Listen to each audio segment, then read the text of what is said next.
திரும்பவும் அந்த பழைய சாதி அமைப்பில் ஒவ்வொரு சாதியும் அவங்க சாதி அவங்க அந்தந்த சாதி தொழில் தான் செய்யணும் கொண்டு வந்தாலும் அதெல்லாம் சாத்தியமே இல்லை.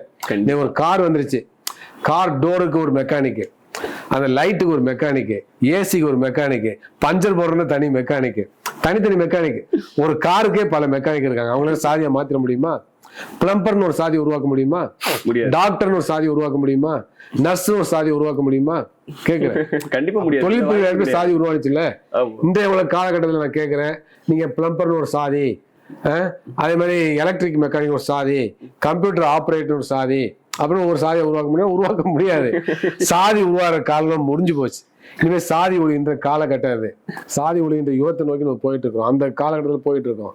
அதனால ஆளுநர் தலையில இருந்தாலும் சரி, RSS தலையில இருந்தாலும் சரி, பிஜேபி தலையில இருந்தாலும் சரி, நீங்க என்னதான் படுத்து புரண்டாலும் சரி, எத்தனை ஆயிரம் தெய்வங்களை கூட்டு வந்தாலும் சரி, மீண்டும் 1500 ஆண்டுகளுக்கு முந்தைய சமூகத்தை இந்தியாவில் படைக்க முடியாது.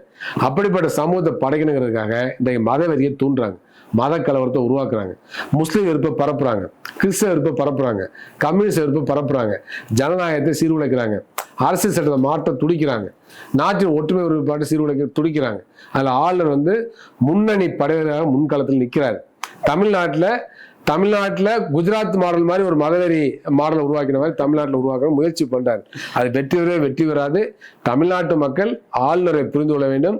அவர் RSS தலைவர் மாதிரி செயல்படுறாரு. எனவே அவருடைய செயல்பாடு என்பது நம்ம தமிழ்நாட்டுடைய நலன்களுக்கு எதிரானது என்பதை தமிழ்நாட்டு மக்கள் புரிந்து கொள்ள வேண்டும் என கேட்டுக்கொள்கின்றேன்.